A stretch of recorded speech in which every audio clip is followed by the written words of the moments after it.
passionate. Do you have people praying for you? Because, you know, when you're on the road, the devil's after you. I'm like, the devil's after me when I'm at home. Faith. I've tried everything and it's just not working. When are you gonna do something? Anybody here? Or is that just me? Ooh, the rest of y'all lying.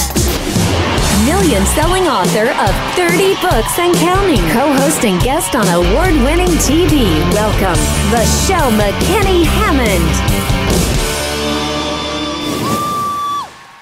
Wait. I gotta take a picture of everybody.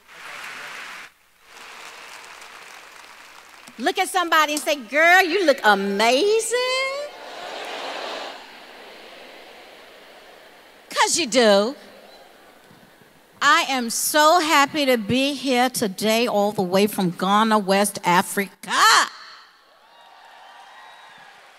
I loved you that much to fly that long to come and see you. And it's just good to be back home with my girls, Julie and Angela and Lisa. We've been through a lot together, haven't we?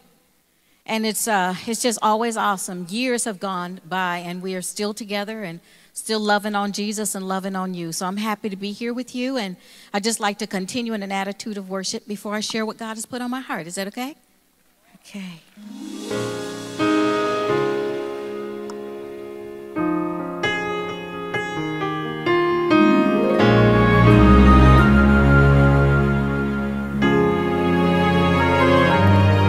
The darkness comes and you move.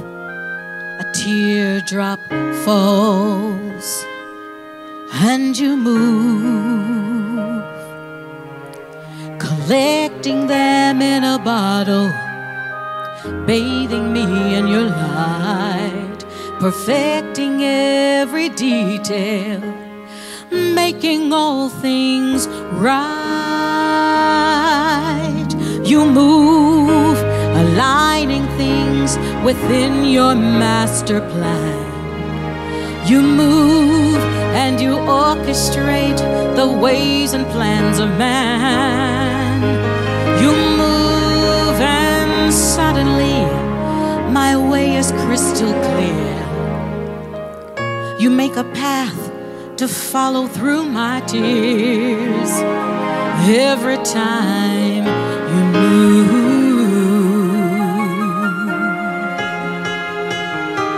Anybody know what I'm talking about this morning?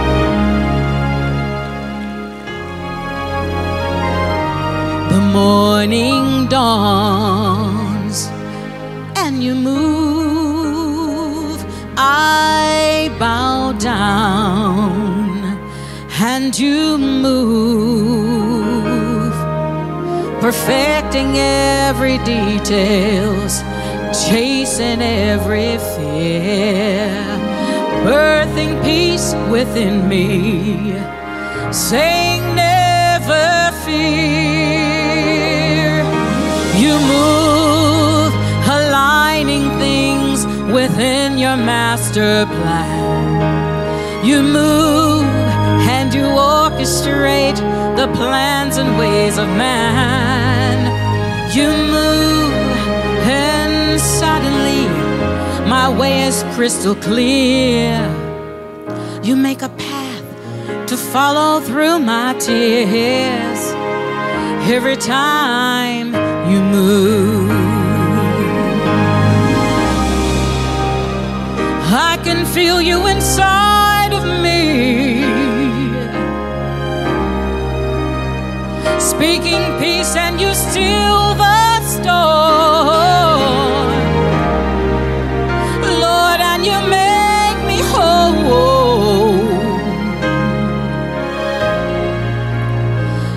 again and again. You move, aligning things within your master plan. You move and you orchestrate the plans and ways of man. You move and suddenly my way is crystal clear. You make a path to follow through my tears every time you move. Every time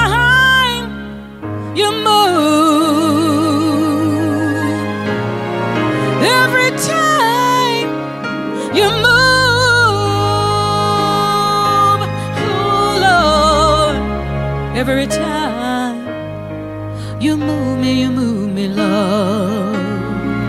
Every time you move.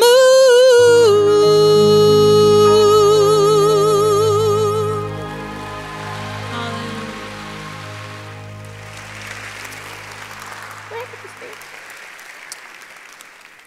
He does move. Even when you can't see him, he's moving. There's a song a long time ago that said, if you can't see his hand, trust his heart. Talking about passion today. Juicy topic, huh? My favorite topic, passion. How many people are passionate in the house this morning? Woo! I'm passionate about food. No, I'm passionate about the Lord too. And I just thought that since I'm starting this off that I'd kind of just set it up. You know, because what is it? I mean, when I heard the theme, I said, ooh, Julie, that's juicy. I love that. And then I thought about it. What does that really mean? Passionate faith. What is it? Why do we need it? How do we get it? You know, as I said, Julie and Angela and Lisa and I have been together for many, many years, and they have watched me go through a lot of things. I know that you think that everyone in ministry is perfect, but trust me, we bleed for every word that we write and we say to you. And so I have gone through a series of trials that they have watched quite sympathetically and lovingly. Angela's just smiling like, I've gone through being hit by a car and being physically disabled for a while. I have suffered romantic tragedies. Anybody know what I'm talking about? Let me see all the single ladies. All the single ladies. Oh, yes. Girl, I got books for you right up there. But also, I didn't leave the married ladies out. There's stuff for you too. But I've also been through great financial upheaval and loss in my life, and about 2 years ago, I lost everything. I don't know how many other people can relate to that, but I had to give my office back to the bank, and I had to short sale my home, and I had used up all my personal reserves, still trying to hold on to my staff and wondering what was God doing with my life. Afraid to let go, clinging and holding on. And I was actually at an E-Women conference standing next to Julie, and Matthew West was singing my favorite song, The Motions. I don't want to go through the motions. I don't want to spend one more day without your all-consuming passion inside of me. I don't want to spend one more day asking, what if I had given everything instead of going through the motions? And while that song was playing, I was like, yes, Lord, I don't want to just go through the motions.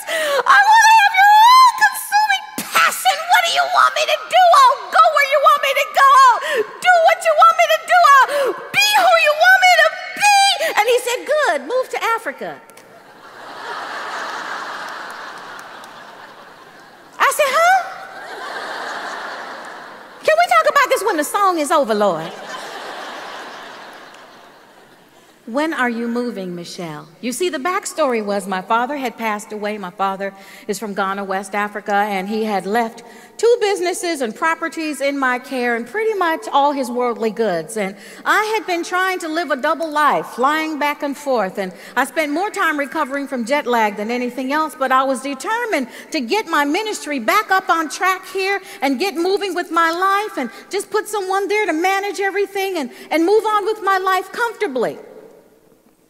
And the Lord said, when are you moving? I was like, oh. And so I said, Lord, you know how we are. We're so spiritual. Lord, if that's you, untie my bow tie. Who stole my Honda? Ha, ta, ta, ta, ta. Confirm it. Confirm it, Lord. So I go back to my office on Monday, and my bookkeeper, who's not saved, comes up to me and says, can we have a talk? She's very perky that way. And I said, sure, Annie. She says, let me just get straight to the point. You need to shut this thing down. If I were you, I would move to Ghana and sit there for a year and not do anything and try to figure out what God was doing with my life. So I said, okay. And 3 weeks later, all my worldly goods and my dogs were packed up and on their way to Ghana. And I have to tell you that it was not on my bucket list. It was not on my list of things to do. Obviously, it had been my Father's will all along. And don't we all want to live in the Father's will? And sometimes that's not on our bucket list, the things that He's planned for us. But He knows the plans He has for us. And I have to tell you, it's the best thing that's ever happened in my life. I wake up every morning feeling the kiss of God and knowing that I'm exactly in the center of His plan. And I have experienced the greatest joy I've ever known.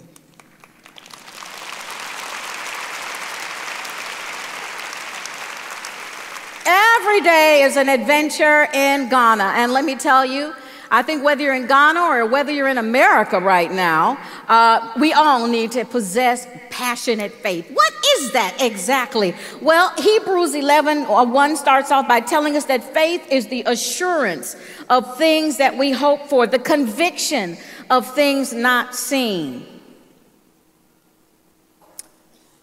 The assurance of things hoped for. How can you be sure when you see nothing? Is the question. I love this, a song by Darwin Hobbs, one of my great buddies. He sings, it's called He's Able.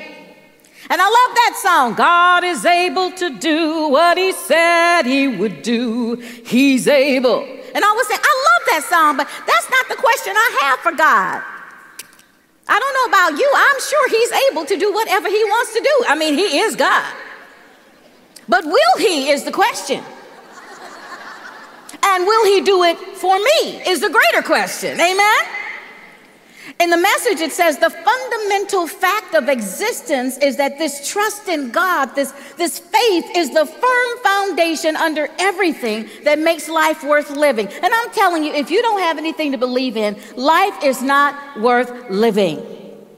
It says it's our handle on what we can't see. This act of faith is what distinguished our ancestors and set them above the crowd. Surely we are peculiar people growing weirder by the day. In the eyes of the world anyway, right?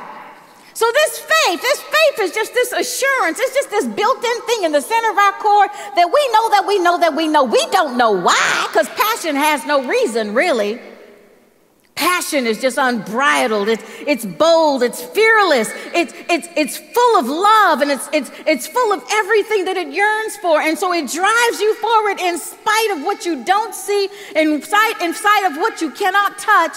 It moves you forward, and it gives you this assurance that you know that you know that you know. You don't know how, but it's going to be all right. God is going to show up in the middle of your situation.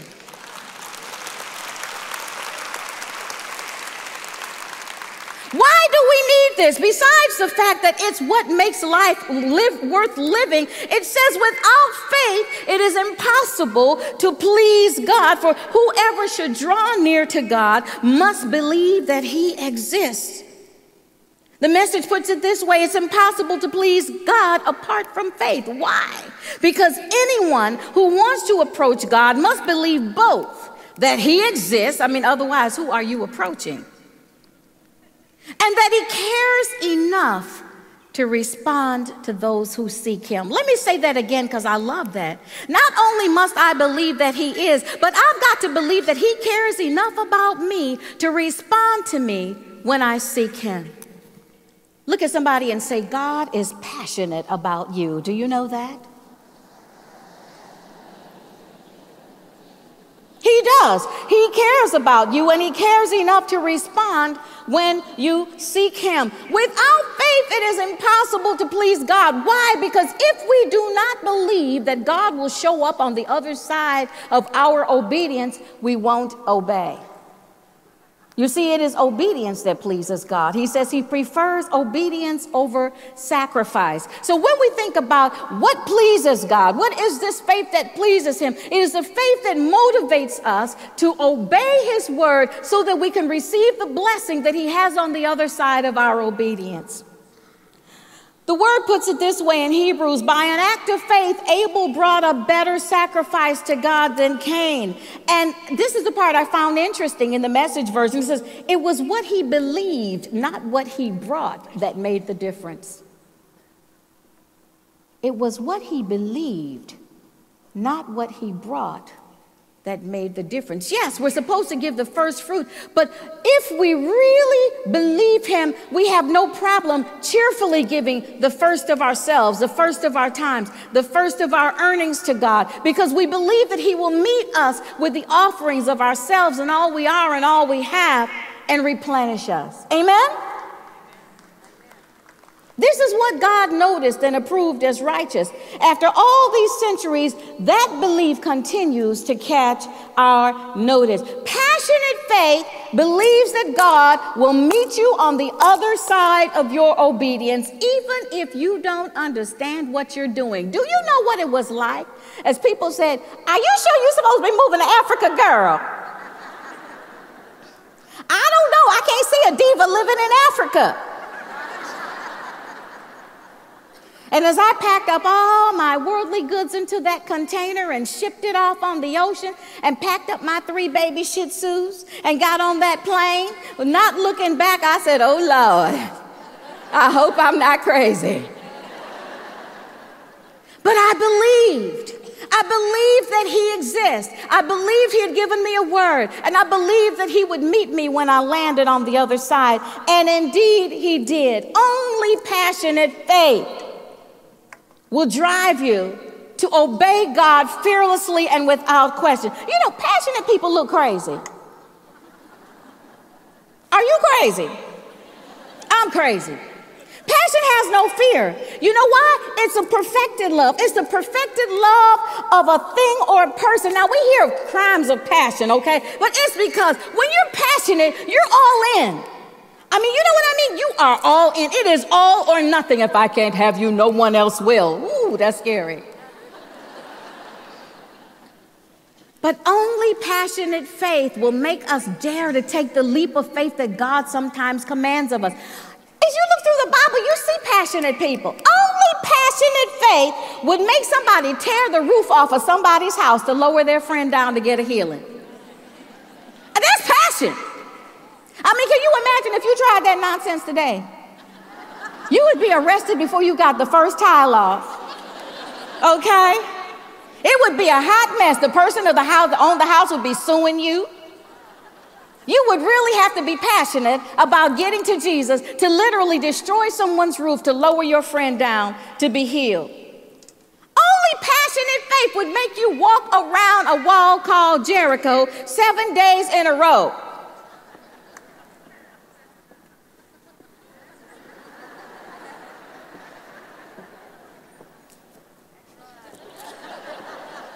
Not saying anything. No cell phones. And then on the 7th day, shout with all your might and expect to see the walls come down. Only passion can do that. Only passionate faith could make a man pack up all of his belongings and look at his wife and say, "Baby, we are moving." And when she says where, he goes, "I don't know. God will show us when we get there." Say what? I don't know where we're going. God told me we were going, and he said he would show me where he wanted us. Are you crazy? I'm just telling you what God said, and I'm passionate enough about him to do what he says. And so they headed out. It said that Abraham was looking for a city in Hebrews 11:8. By faith, Abraham obeyed when he was called to go out to a place that he was to receive as an inheritance. And he went out not knowing where he was going. By faith, he went to live in the land of promise as in a foreign land, living in tents with Isaac and Jacob, heirs with him of the same promise. For he was looking forward to the city that has foundations, whose designer and builder is God. Only passion enlarges your vision to see the impossible, to hear the inaudible, to feel the intangible, and to believe for something greater and more beyond your reach than where you are right now. Do you have a vision this morning of something greater than where you sit? You should, if you have passionate faith. Only passionate faith faith would make somebody build a great big old ark in expectation of rain when it had never rained on the face of the earth. Can you imagine how ridiculous this man looked? Anybody watch that God of Bruce Almighty? I love that.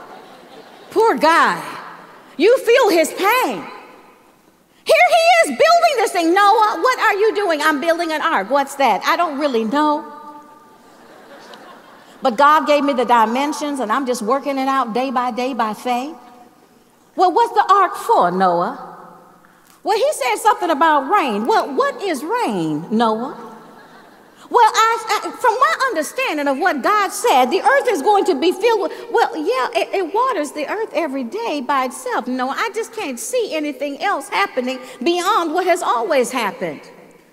Well, I'm just doing what God said. Have you ever just said that? I'm just doing what God said. And then you know that suddenly that day came, and the floors of the earth opened, and the air and the windows of heaven opened, and the rain came down and flooded, and everyone had their aha moment before they drowned.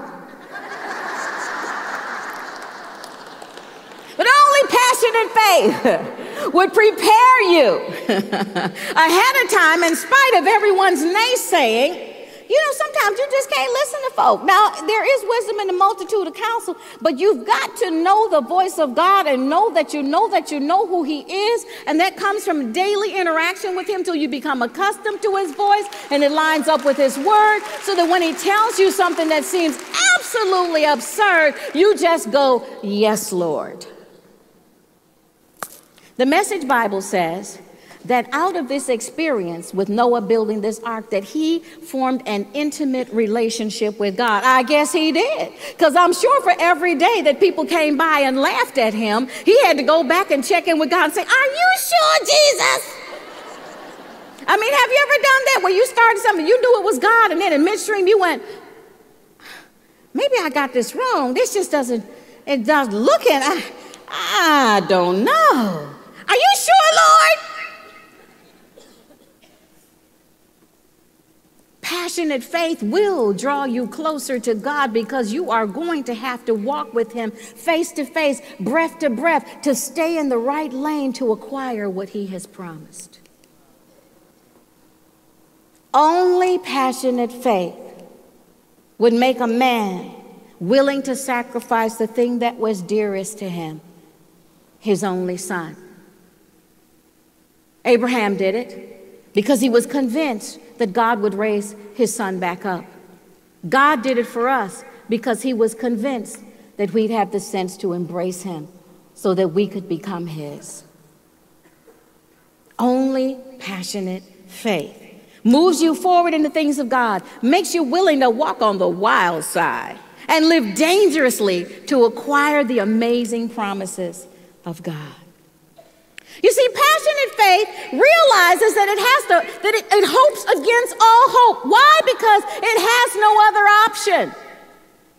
When I was going through my trial and everybody was saying, I don't understand why you have no bookings, Michelle. You're good. I said, yeah, I'm good. I hope I'm good. There was no reason for my calendar being clear. There was no reason for any of the things that were happening besides the fact that God was drying up the brooks in my life to make me willing to move. Because if I had been rocking and rolling the way I had been in years, when he said go to Ghana, I would say, are you kidding me? I've got a speaking engagement next week, and I've got another one in the middle of the weekend. I've got another, oh God, my schedule's just too busy. I just can't move to Ghana. What am I going to do there? But because I had nothing, it was quite easy to say, okay, I'm out of here. At least I got a house that's paid for there. He will get you to the place where you have no other option than to believe him. That can be your finance, your romance, your children, your dreams, whatever it is. You know when it's God, when it's bigger than you, and it looks absolutely impossible, and yet he tells you to keep moving forward. You see, he puts this passion inside of us. And it's this passion that makes us willing to wrestle with God. I mean, like Jacob wrestled with God. Where you grab onto him, I mean, you got to be bold and passionate to fight with God and say, I'm not going to let you go until you bless me. Have you ever been in that place? Where you just get in God's face and you say, I need to hear from you today, and I'm not moving until I do. I've been there many years ago in California. I was so disgusted with my situation. I couldn't find a job. I'd moved there. I had skills. I didn't know what was going on. And I was like, God, I am not coming out of my apartment till you tell me something. And I shut my drapes and I unplugged my phone and I put on a little bit of worship music because, you know, sometimes for passion, you got to put yourself in the mood.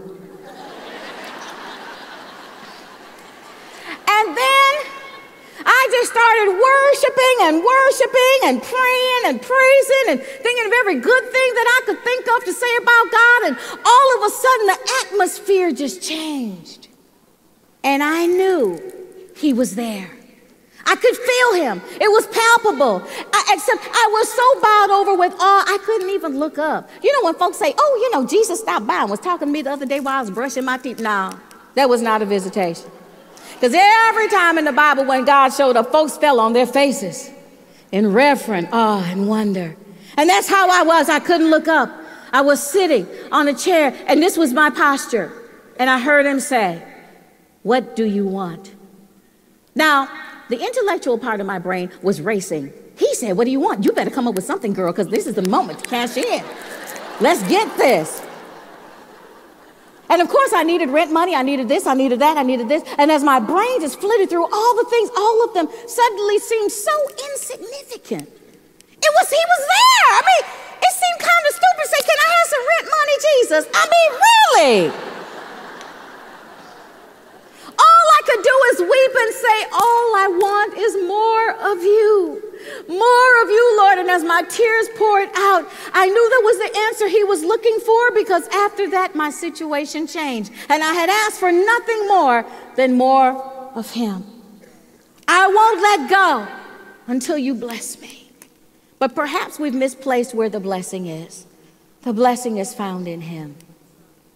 Only passion would make you pursue God up a mountain when your son is dead, and you go like the Shunammite woman to Elijah and say, as long as I live and as long as the Lord lives, I will not leave you. You are going to come back and do something about this situation. Passion makes you pursue God until you get an answer. I think we've gotten lazy. Oh, well, that's just the way life is. Oh, well, this is all that I can expect. No! Passion says, get up, pursue God, get in his face. Cling to him and put him in remembrance of his promises. Passion is what made Ruth leave the known for the unknown. Orpah obviously did not have enough passion. She wanted a husband. She went back to Moab. We never hear from her again. So if that's your only goal in life, we will never hear from you again. But Ruth said, oh no, where you go, I will go. Your people will be my people and your God will be my God. I know I'm an outcast where you're going, but something in the inside of me is passionate about finding out more about your God and claiming him as my own. And because of that, she was blessed. This passion that made Moses keep going back to Pharaoh. Let my people go. Maybe you have someone in your life that needs deliverance, that needs healing. Are you passionate enough about your husband's heart being restored to God and to you? Are you passionate enough about your children being restored to their right minds? You passionate enough about your dreams to say, let them go. Let them go and keep going back, persistent like the widow until you get what you want from God. He can't ignore passion. Passion made David talk to himself. Now, I do that a lot. Sometimes you just have to encourage your own soul, ladies. He said, who have I in heaven but you? He truly believed that God exists. The world would laugh at us and say, how can you believe in something you haven't seen? But everything that we see was made by someone who was unseen. And I feel him living and moving inside of me. I see him moving in different realms of my life. I can't ignore his existence. David said, who have I in heaven but you? At the end of the day, you're the only one I can run to when I need help, when I need deliverance, when I need healing, when I need hope, when I need comfort, when I need counsel. Whatever it is I need, it's found in the great I am. His name is not I was, it's not I am going to be.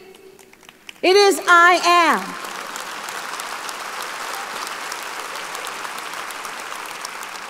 I am all that you need. I am all that you're looking for. And as you place your passion in me, I will give birth to all the things that you long for. Jeremiah 29:11 in the Message says, I will give you the future that you hope for, but first you must seek me. And when I am the most important thing, when I am all that matters, I will reverse your fortunes.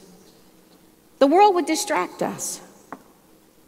David said, I would have fainted unless I had believed to see the goodness of the Lord in the land of the living.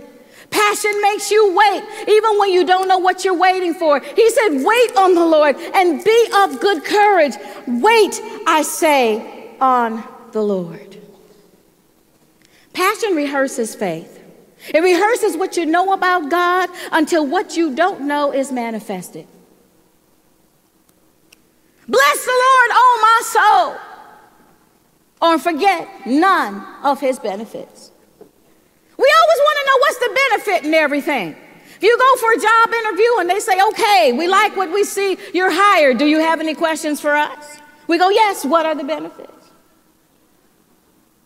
Do I get a company car? Do I get a bonus? What is going to make me want to work for you? Besides the basic paycheck, what is it about your package that you're offering will make me want to do above and beyond the norm? God's got great benefits, got a great benefit package. Social Security, life insurance. Forgiving all your iniquities, covering you with steadfast love, satisfying your soul with good things so that your youth is renewed like the eagles. Now, your good thing might be different from my good thing. He knows individually what your good thing is, and he's passionate about satisfying you.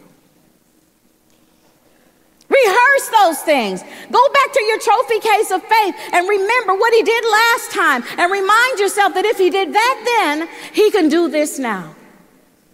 Passionate faith rehearses what God has already done with a great expectation of what he is getting ready to do. Actually, he's already done it. You're simply waiting for the manifestation.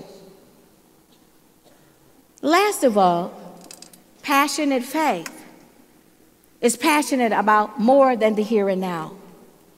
Passionate faith knows that there's more to life than this. It seeks the greater option. It talks about in Hebrews that Moses, when he was grown, he refused the privileges of the Egyptian court. He chose a hard life with God's people rather than the opportunistic, soft life of sin with his oppressors. Sometimes we have to make choices, and those choices are driven by our passions. I was on radio in Ghana recently, and they were talking about premarital sex, and one of the women was saying, well, everybody does it. I said, what does that mean? So if everybody's going off the cliff, you're going to go off the cliff as well? Well, you know, we are products of society, she said. I said, we are not products of society. Society did not create me. God created me, and I was birthed by my parents, and I now make choices based on what I value most. My passion drives my choices. Man is not tempted by anything except his own lust, his own passions. And so what are the options that you seek? What drives your choices? Moses chose to walk with God rather than deal with the Egyptians. He could have just led the Cush life, but no. He chose a hard life because he was passionate about God, passionate about his people, passionate about God's will prevailing in the lives of those around him as well as his own. I'm not going to lie. You're not going to see everything you want maybe in this life. Sometimes we're just conduits to set it up. As David was passionate about building the temple, he merely handed the supplies to his son Solomon, and Solomon built the temple. So our passion can actually leave a legacy that continues far beyond us if we make the right choices now. Hebrews 11 tells us that each of these people of faith died, some of them not having in hand what was promised, but still believing. How did they do it? They saw it way off in the distance, and they waved their greeting at it and accepted the fact that they were transients in this world. Do you know that you are just traveling through? Sometimes we get stuck here. You know, I live in Africa, so one of the funny little jokes that they have is, oh, America, they think they're the world. That's why the baseball series is called the World Series. They're not playing the world. But what happens is, it's not just America, it's everywhere. We all become very myopic about our existences, and we are so stuck in where we are that we see no further. And God is saying, look beyond you, look beyond where you live now, look beyond your years. There's a whole life ahead of you. I'm creating a new heaven and a new earth. This is not it, folks, and we must keep that in mind so that the things of this earth don't cling to us and become more important than they really are. So what? You know, this is a moment. This is a sneeze in the face of eternity. Keep it in perspective. They saw it and they waved their greeting and accepted the fact they were transients. People who live this way make it plain that they are looking for their true home. This is not our home. Therefore, do not throw away your confidence or your passion, which has great reward. For you have need of endurance. Some stuff you just gotta wait it out. I mean, if you ever talk to couples that really are good couples, oh, they went through some stuff. No pain, no gain in any area of life. He says, you have need of endurance so that when you've done the will of God, you may receive what is promised. We are not those who shrink back and are destroyed, but we are those who have faith and preserve our souls. Do you know that passion is what preserves us? It preserves our very soul. It's the thing that makes us say no when our flesh would say yes, because we're looking unto God, the author and the finisher of our passionate faith. Passion is willing to be persistent and radical. It never gives up. So in closing, how do I get it? Where do I get this kind of faith from? It comes from personal experience with God. The word tells us, let us draw near with a true heart and full assurance of faith, with our hearts sprinkled clean from an evil conscience and our bodies washed with pure water. Let us hold fast the confession of our faith and our hope without wavering, for he who promised is faithful. Have you ever been through something and you thought, this is it? It's not going to get any better? Oh my goodness, let me just pack it up now. And then all of a sudden, God broke through. He moved in your life, and you had that aha moment. And you went, ah. And not only did you see the miracle, but you saw what he was doing all along. You saw the divine setup. I believe that's where Job was at the end of his trial when he said, I am convinced, God, that you can do any and everything. No one and nothing can upset your plans. I admit that I once lived by rumors of you, but now I have it all firsthand from my own eyes and ears. I'm sorry, forgive me. I will never doubt you again. I promise I'll never again live on crusts of hearsay and crumbs of rumor. Are you having an up-close and personal relationship with God where you know that that he truly exists and that he will do what he's promised to do, that he is so passionate about you that he's willing to do what you've asked? Forget the rumors. This is about you This is about God. This is about your own personal passion. Many years ago, quick California story again, I had run out of all my money, and I was on my way to teach a Bible class for Andre Crouch's mom in the Valley. Remember that great guy? I mean, he's written amazing songs, The Blood That Jesus Shed for Me, and I was privileged to work with his family for a while. But, it was a lean time in my life. I was very young, and I was driving down the freeway, and I was upset with God. And I said, God, I have tithed even my unemployment check. And it was one of those mornings where I had searched all the pockets. Have you ever done that? Came up with about 3 cents. My tank was on E, and I said, Lord, I'm tired of hearing about everybody else's miracle. I need rent money, I need food, and I'm going to teach this Bible class, and it's up to you how this car gets filled up to get me back home, because I want my own miracle. I don't want to hear about what you did for Sally Sue or for Mary. I need my own miracle. Ever been there? You're laughing because it's true. Well, I walked across the parking lot and I put my hand in the back of my pocket and I felt something crumpled up, and when I pulled it out, it was a $20 bill, and I know an angel put it there because it wasn't there that morning because I had already checked that pocket.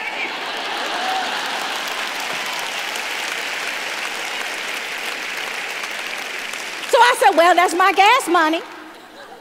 And then I got in, I taught the class, and Sister Cross said, I think we should take up a collection for Michelle because she's so faithful. She drives all this way every time. And so they took up some money, $35. I said, good, grocery money.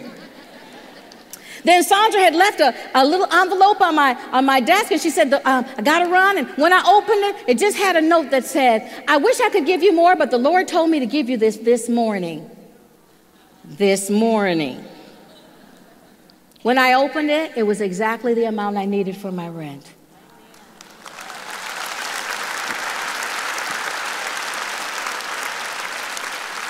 My own miracle.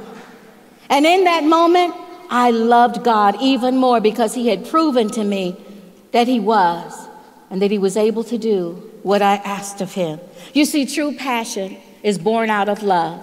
And our love grows with every experience we have with him, where he proves himself to us, which creates unflinching trust and bursts into passion, because love believes all things, hopes all things, endures all things. Love never fails, and neither will faith.